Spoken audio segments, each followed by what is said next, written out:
कमायूं वयूं बा सॼो ॾींहुं ग्राहकनि जे मुंहं खे रहणा लॻी पई आहे। हिकु ग्राहक थिए थो ॿियो बीहे थो।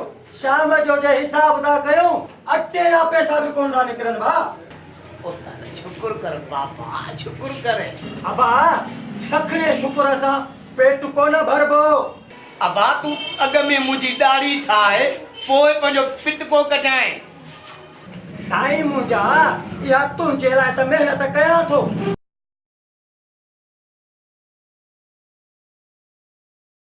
हथो लाइ उस्ताद हथो लाइ असांखे नंबर ॾे। अबा देर नाहे सिर्फ़ 5 मिंट। हाणे त वेही वेही बोर थी वियो सर। अबा बोर त सॼो पाकिस्तान लॻो पियो आहे। इहा जेकी तब्दीली आई आहे न ग़रीबनि जा त लाह कढी छॾिया अथई। उस्ताद भला मूंखे एतिरो ॿुधाए तव्हांजे मथां कहिड़ो फ़र्क़ु पियो आहे अबा? वाह रे सुणा वाह। असुल हजमनि जे मथां त मोचड़े जो ज़िपक थो पए पियो। मोचड़े जो ज़िपक। चवनि था त पाकी उहा न आहे जेकी डिस्पोलर इहा इस्तेमालु कयूं। जे उहा इस्तेमालु कयूं था त असां हजमनि खे ठेंको थो बचे। या पाकी अंग्रेजी उस्ताद शो भला? इहो इन ई करे जो चवनि था त एड्स असां हजमनि पकड़ी आहे। हाणे साईं लिखो लक्षण हुकूमत जा। सही त चऊं था उस्ताद, बाक़ी मथां कहिड़ो ख़र्च आहे? साईं ख़र्च जी ॻाल्हि ई न कयो। जे इहो हिसाब कंदासीं न त तव्हां था ॾियो असांखे 20 रुपया ऐं असांजो ख़र्च 30 रुपया थो थी वञे। छोटो जी उस्ताद। थोरो हिसाब कंदो हल त जीअं ग्राहकनि खे ॿुधायां त असांखे बचे छा थो। बाबला तू मुंहिंजी दाढ़ी ठाहे वठो पोइ पियो सॼो ॾींहुं अथई वेठो हिसाब कजांइ पंहिंजो। साईं मुंहिंजा ॾाढी वात सां कोन थो ठाहियां। ॾाढी त हथनि सां ठाहिबी आहे पर थोरो घणो हिसाब किताब त कयूं न।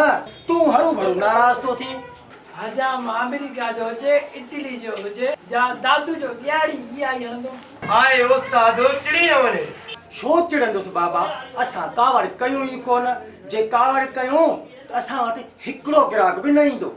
उस्ताद त तू हिसाब त ॿुधा।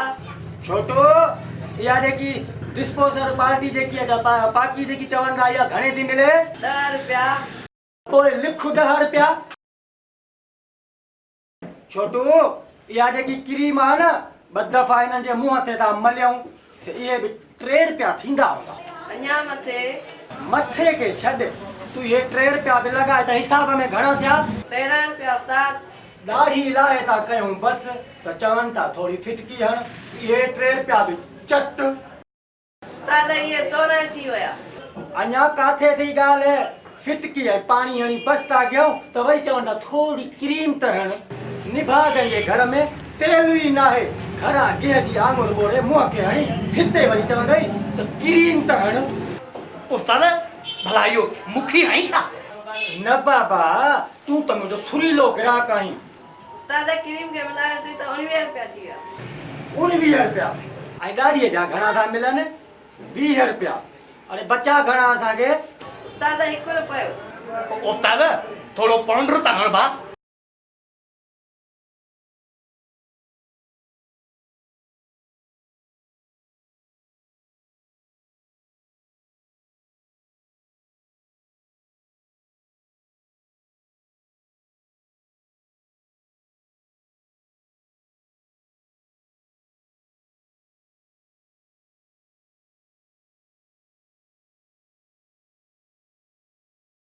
उस्ताद तुम्हारे दुकान में बा गर्मी घड़िया मां सपा आलो थी जुआ बा।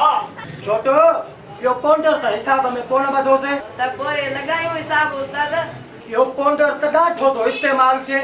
घर में भाऊ वारनि खे अटो बि कोन था हणनि। हिते वरी फरमाइशूं कंदा पाउंडर त हण पाउंडर त हण। छोटो हिननि खे ख़बर न आई त इहा पाउंडर जी डबी मिले घणे थी। उस्ताद ये थोड़ा सफाई को फेंक कर कम करी चलो जा मुफ्त में तो कम करिया। छोटो रुमाल खड़ी ले।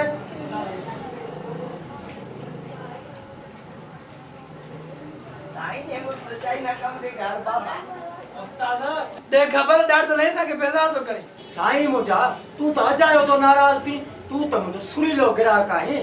मां उन्हनि रोल ग्राहकनि जी ॻाल्हि थो कयां जेके धूड़ में बबूड़ थी पघर जी क्षण थी अची कुर्सीअ ते था वेहनि न दाढ़ी ठाराईंदा न को वार ठाराईंदा वरी चवंदई उस्ताद थोरो वारनि ऐं दाढ़ीअ खे पाणी हण त शहर मां चकर ॾेई चओ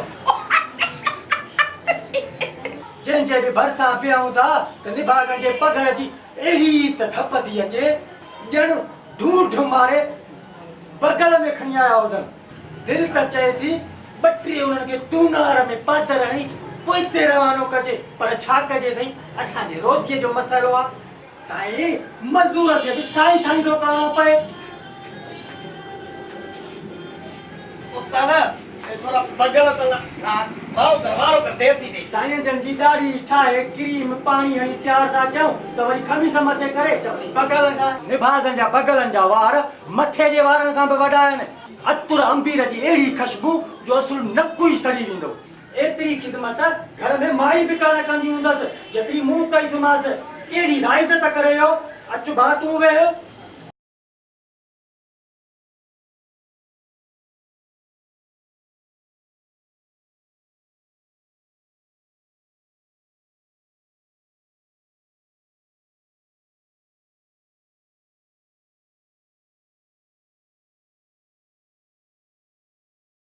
दादा घणी देर अथई वाह सिर्फ़ु ॿ ॾाढ़ियूं ठीकु आहे ठाहे वठो पोइ मां अचां थो छोटो इहो चोथीं पंजे ॾींहं खां वठी अचे थो पियो ॾाढ़ी बि कोन थो ठाराए रुगो पुछा करे हलियो थो वञे हिनखे ॾिसो पियो वञे काॾे थो जी उस्ताद अबा तूं नाराज़ न थिजा असां घणो इन्हे करे ॻाल्हाईंदा आहियूं जो हिते बाबा घणा बद फज़ीलता ग्राहक बि अचनि था